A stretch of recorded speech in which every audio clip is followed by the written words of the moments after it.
Me pediram para explicar o conceito de mais-valia, mas primeiro é preciso dizer que Karl Marx, não acreditava na possibilidade de existir um salário equânime ou justo no sistema capitalista, como mostra essa raríssima gravação feita em junho de 1865, numa das sessões do Conselho Geral da Associação Internacional dos Trabalhadores.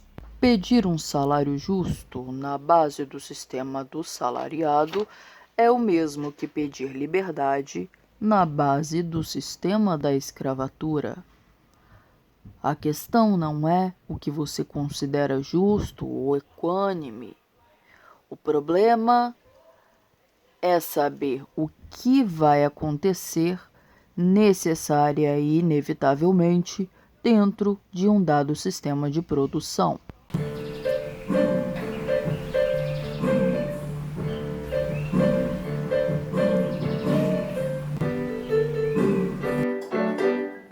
Oi, meu bem, tudo bem?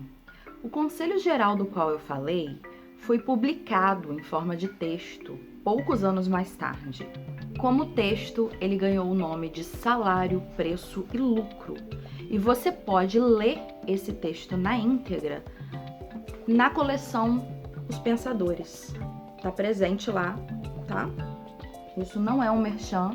Fica aí a indicação antes da gente se debruçar um pouco sobre esse assunto. Claro, não conseguirei me aprofundar muito, mas vamos começar imaginando aqui que para suprir as suas necessidades básicas, um trabalhador precise produzir uma média de 6 horas de trabalho por dia. Vamos supor que nessas 6 horas de trabalho ele consiga produzir o suficiente para suprir todas as suas necessidades imprescindíveis para viver, tá? Na teoria de Marx, o trabalhador vende um tempo da sua força de trabalho para o capitalista, que lhe paga um salário. Mas como determinar o valor desse salário? Para Marx, o valor da força de trabalho é o valor dos artigos de primeira necessidade exigidos para produzir, manter, desenvolver e perpetuar a força de trabalho. Ou seja, comprar o suficiente para esse trabalhador permanecer vivo e operante, saudável. E vamos supor também, num mundo aqui bem simplificado e utópico, que para suprir essas necessidades básicas de moradia, transporte, alimentação, todas as coisas que ele precisa para viver, ele precise produzir nessas 6 horas diárias de trabalho R$5. 5 golpinhos, 5 impeachments. Eu estou colocando um valor ridículo e irreal só pra gente não ter que fazer conta com números grandes, tá? Então entendam que isso é uma estratégia didática, que inclusive é a estratégia didática que o Marx usa em seu texto. Então, se esta pessoa imaginária da qual estamos falando aqui trabalhasse 6 horas por dia, ele conseguiria produzir o suficiente para suprir suas necessidades básicas, comprar os artigos de primeira necessidade, manter-se enquanto operário. Porém, meu amigo, minha amiga, este homem do qual estamos falando, vamos imaginar que seja um homem, porque, né, preguiça. Ele é um trabalhador assalariado. Ele não vai pro trabalho dele trabalhar somente o que ele precisa para ganhar para sobreviver. Ele vai vender um tempo X da sua força de trabalho para o seu patrão capitalista, que vai colocá-lo para trabalhar 8, 10, 12 horas por dia, que seja. Supondo que ele trabalhe, esse trabalhador fictício do qual estamos falando aqui, qualquer semelhança com a realidade não é mera coincidência, porque estamos falando de um método materialista, histórico, dialético. Se você não se lembra o que isso significa, dá uma olhadinha no card aqui em cima, tá? E assiste o vídeo anterior sobre Marx para pegar as ideias gerais dele. Esse trabalhador precisa de 6 horas para se manter, mas ele trabalhará 12 horas por dia. Significa basicamente que se esse trabalhador estivesse na fábrica empregando sua força de trabalho durante 6 horas diárias, ele conseguiria os R$5 que ele precisa para viver naquele dia. Isso seria suficiente, mas isso não geraria nem mais-valia, nem sobreproduto algum, tá? Sobreproduto é toda a produção que este trabalhador produzirá. Produção produzirá é uma frase assim realmente refinada, né? É uma finesse, mas continuemos, segue o fluxo, tá? Faz de conta que você não ouviu essa atrocidade. Ele vai trabalhar 12 horas e não 6. Nas 6 primeiras horas, ele produziu o valor que ele precisa para sobreviver naquele dia, os R$5. Porém, ele trabalhará mais 6 horas e produzirá mais R$5, que somando dá R$10 de produção por dia. Esses R$5 excedentes gera sobreproduto, ou seja, produtos sobre o qual o valor do produto não está atrelado ao valor do salário da força de trabalho do trabalhador. Então, esses R$5 excedentes vão para o bolso do capitalista, do dono da empresa. Esses R$5 excedentes, além dos sobreprodutos, é o que Marx chamará de mais-valia. Simples, não é mesmo? Vou fazer um resumo antes de ir para a próxima parte.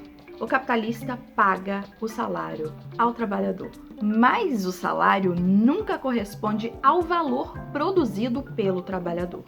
Quem trabalha produz uma parte de trabalho que vai chegar para ele como salário, que vai ser pago para ele como salário, e produz uma outra parte que é incorporada ali no bolso ou na carteira do empresário. E essa é a mais-valia. O Marx vai fragmentar esse conceito de mais-valia e vai explicar que existem tipos diferentes de mais-valia. Por exemplo, o sujeito que tem uma terra, né? E nessa terra ele pode fazer o que ele quiser com ela. Essa terra também incorpora mais-valia porque ela é parte do capital. O capital é tudo aquilo que o capitalista tem para investir e gerar esse dinheiro que vai movimentar a sociedade capitalista, né? Não é apenas o dinheiro. Ele dá o exemplo do solo aqui. O monopólio do solo permite ao proprietário de terra embolsar uma parte dessa mais-valia, né? Seja um solo utilizado na agricultura ou um solo destinado a construir edifícios, a construir ferrovias ou a construir qualquer outro meio produtivo. Então você tem um terreno, você pega esse terreno, você constrói um prédio e você vende ou aluga esses apartamentos dentro desse prédio, ou essas salas comerciais dentro desse prédio. Isso é uma forma de gerar um tipo de mais-valia que Marx chama de renda territorial. Agora, sabe quando o banco te empresta um dinheiro e você entra num cheque especial, mas aí você paga um jurinho? Tem uns jurozinhos ali, né? Que é para o banco lucrar em cima do empréstimo que você fez. Esse tipo de renda, que não vai para o bolso do trabalhador, que inclusive sai do bolso do trabalhador, o Marx vai chamar de lucro industrial ou comercial.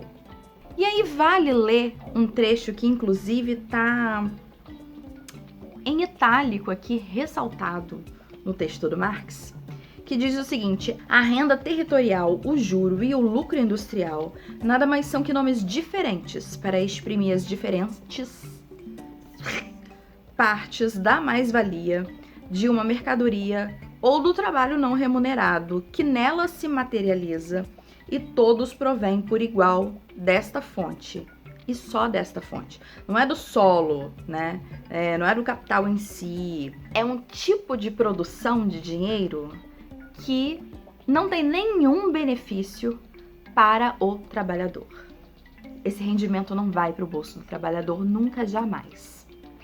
Então, por isso, Marx também vai chamar essa forma de lucrar em cima do trabalhador impostos.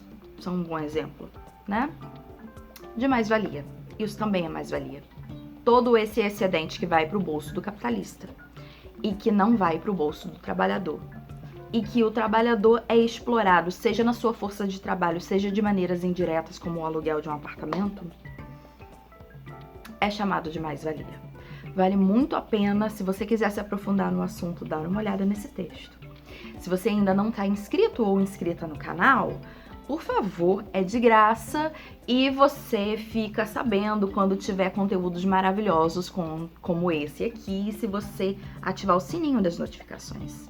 Deixe o seu gostei, deixe o seu comentário aí embaixo para saber o que mais você quer saber e se ficou alguma dúvida. Obrigada por assistir, um beijo, até semana que vem. Tchau!